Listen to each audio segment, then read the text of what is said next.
Olá, seja bem-vindo, seja bem-vinda ao novo projeto do Centro Educacional Radier. Gente, é você no IFE, é você no Instituto Federal no próximo ano.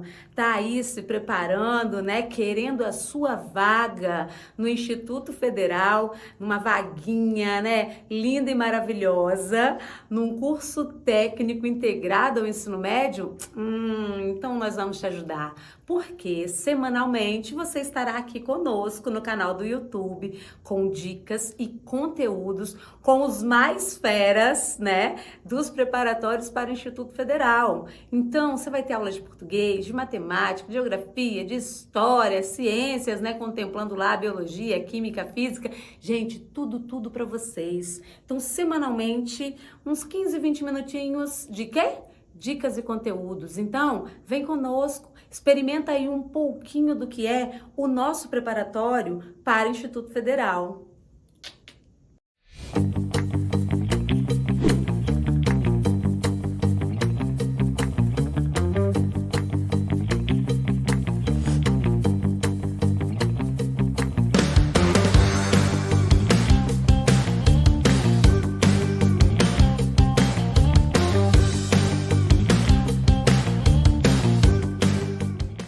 Olá, galera, tudo bom com vocês?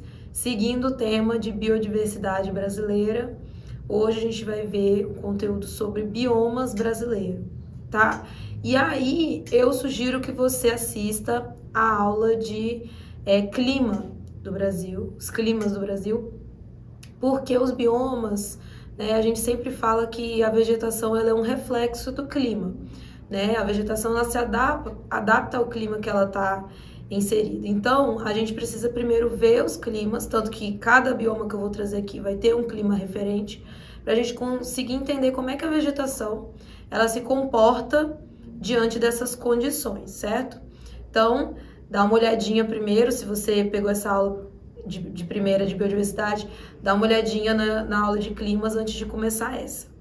Se você já viu a aula de clima, vamos começar aqui com a definição do que é bioma para o IBGE. O bioma, ele vai ser um conjunto de fatores bióticos e abióticos. Fatores bióticos são os conjuntos de seres vivos de um ecossistema e abióticos vão ser os conjuntos de fatores físicos. Então, temperatura, umidade, água, substâncias químicas. Então, vai ser a junção desses dois fatores.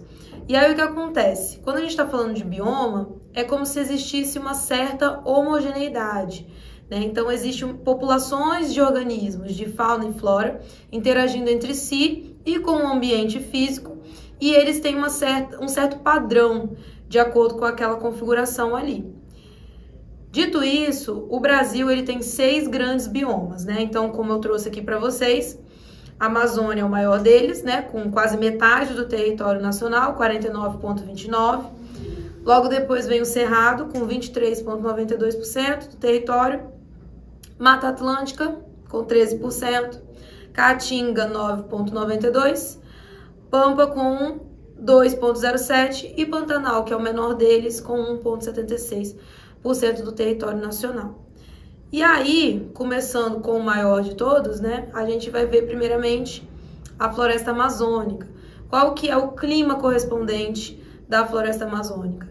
O clima é o equatorial úmido, então é um clima quente e úmido, altas temperaturas e uma alta pluviosidade. Então, a floresta amazônica é necessário a gente sempre lembrar que nós temos a Amazônia Legal, que é a parte da floresta amazônica que pertence ao território brasileiro, e temos a Amazônia Internacional, que vai pegar vários outros países da América do Sul, vai pegar o Peru, Colômbia, Bolívia, Equador. E aí, a gente está falando aqui da maior floresta tropical do mundo, tá? E um dos maiores sumidouros de carbono, que ajuda no equilíbrio climático e regula também o ciclo hidrológico da América do Sul. Então, a floresta amazônica, ela tem tanto a capacidade de infiltração solo, porque abaixo dela tem o maior aquífero do mundo, mas também tem um processo de evapotranspiração que confere umidade para o ar e forma uma massa de ar super úmida que vai abastecer o resto do Brasil e outros países, né? O interior do Brasil principalmente, que são os rios voadores. Então a floresta amazônica é extremamente importante para regular o ciclo hidrológico da América do Sul, especialmente o Brasil. Nós estamos falando de uma floresta ombrófila densa, ou seja, uma floresta que está sempre verde, as folhas são bem largas, né? São latifoliadas e as árvores são de grande porte, né? E normalmente as copas são mais fechadas, né? É uma mata fechada. E quais são as principais ameaças que a gente está tendo hoje?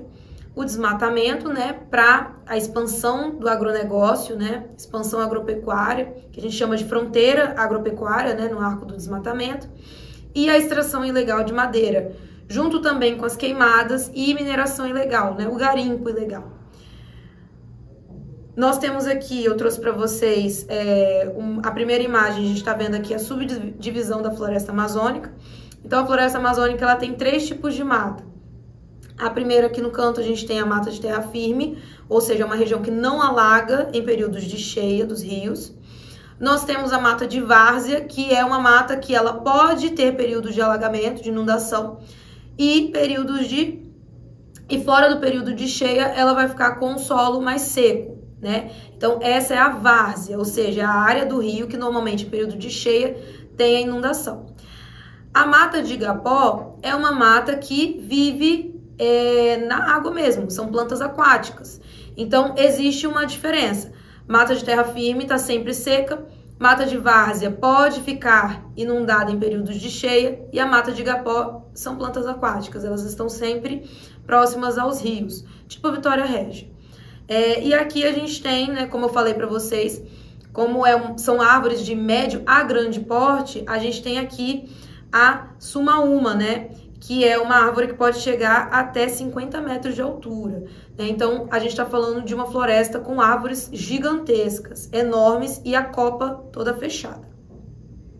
Quando a gente vai para a Mata Atlântica, a gente tem um clima tropical úmido, né? Então, a Mata Atlântica, ela se localiza justamente no litoral, né?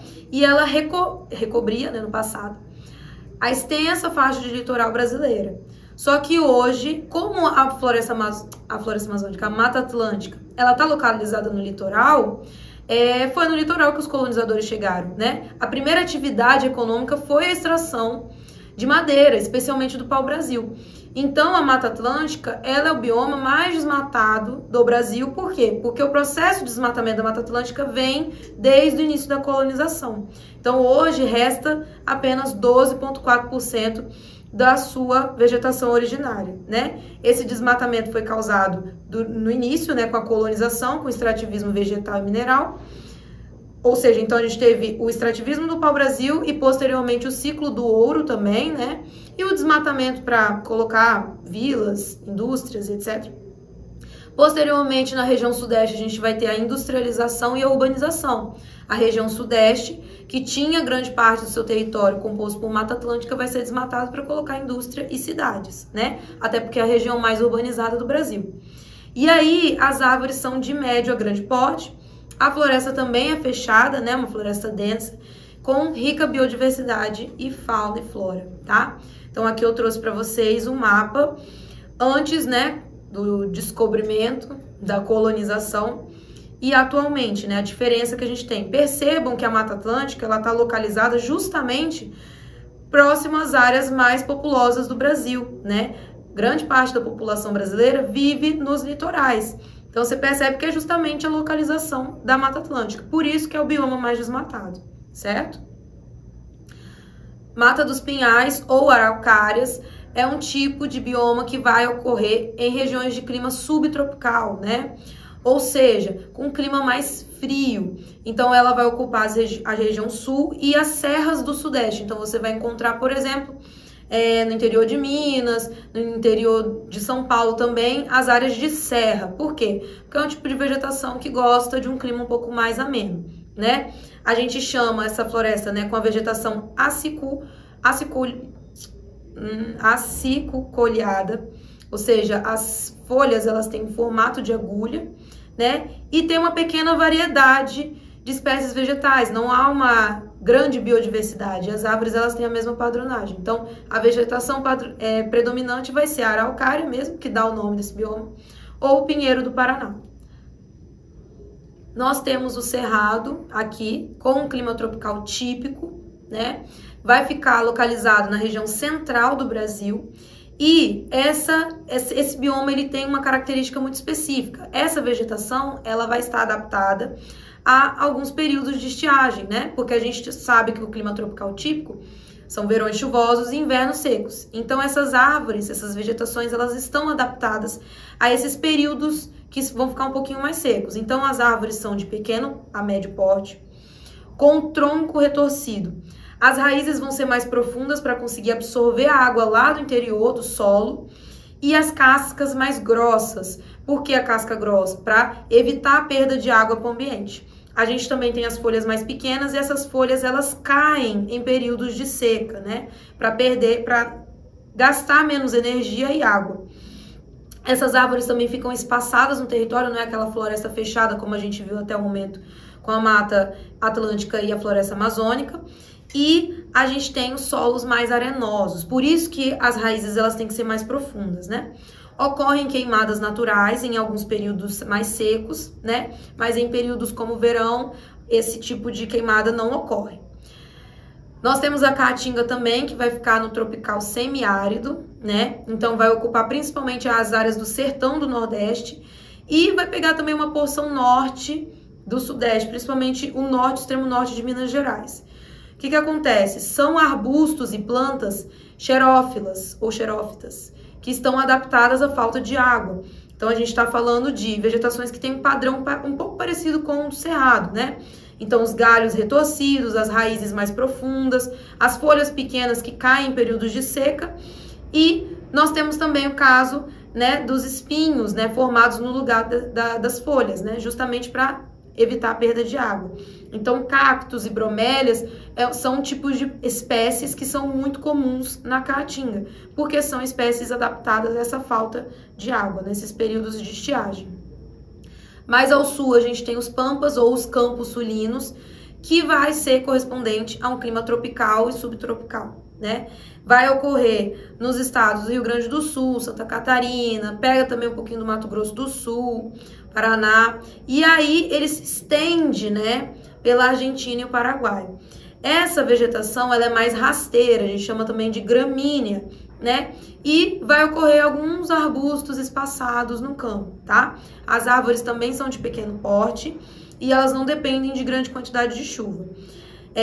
Esse tipo de vegetação, esse bioma, ele é muito favorável para a pecuária bovina, né? Porque tanto os campos são mais extensos e planos, como a própria vegetação serve de alimento. Por isso que a região sul ela é tão conhecida pela produção de carne, né?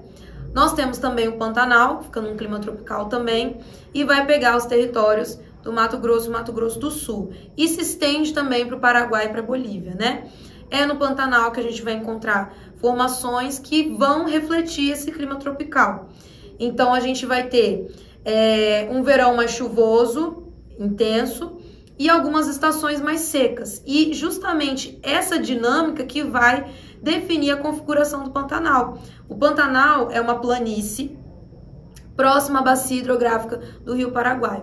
Só que o que acontece? Em períodos de chuva e de cheia, essa região ela alaga, né? E aí formam extensas áreas alagadiças, tipo pântano, né? E aí a gente tem essa característica do próprio Pantanal. O Pantanal, ele não é a mesma coisa sempre, né? Ele vai mudando de acordo com as estações. E em estações mais chuvosas ele alaga e aí a gente tem essa característica do Pantanal, tendo e favorecendo uma rica biodiversidade, tá? Para fechar a aula, eu trouxe aqui o conceito de hotspot, né, que a gente empregou também dentro dessa questão de biodiversidade. E hotspot significa o quê? São áreas com grande biodiversidade, ricas em espécies endêmicas, ou seja, próprias daquele espaço, só que eles apresentam um grau de ameaça, por isso que hotspot, né, um ponto quente, é um ponto que a gente precisa de ficar ligado. Essas áreas, elas são locais que precisam de atenção, né? E uma atenção urgente, são casos alarmantes. E como que a gente define um hotspot? A gente precisa de 2 critérios básicos. O primeiro critério é abrigar pelo menos 1.500 espécies de plantas endêmicas. E o segundo critério é ter perdido mais de 3/4 da sua vegetação original. Então, aqui no caso do Brasil, nós temos 2 hotspots, que são o próprio Cerrado e a Mata Atlântica. Como eu falei, a Mata Atlântica é o caso mais crítico que a gente encontra aqui no Brasil por conta da urbanização, industrialização e da colonização, né? É a região habitada, ocupada pelos brasileiros, então fica mais difícil ainda conseguir proteger essa área, tá? Então, de hotspot, nós temos Cerrado e Mata Atlântica. Ah, professora, e a floresta amazônica? A floresta amazônica, ela ainda detém grande parte, né? Ela não chegou ainda no nível de perder 3/4 da sua vegetação original, mas atualmente a floresta amazônica é o bioma que está sofrendo o maior grau de ameaça, mas não foi a mais desmatada ainda. Espero que vocês tenham entendido a aula. Até o próximo tema. Então, se você gostou do vídeo, curte, comente, compartilhe e inscreva-se no nosso canal. Não podemos esquecer da novidade. Temos o preparatório para o IFE, Instituto Federal, para você que quer se preparar para a prova. Curso completo, os melhores professores e tudo para você ir bem na prova. Quer saber mais? Todos os nossos contatos estão na descrição do vídeo. Nos vemos no próximo vídeo.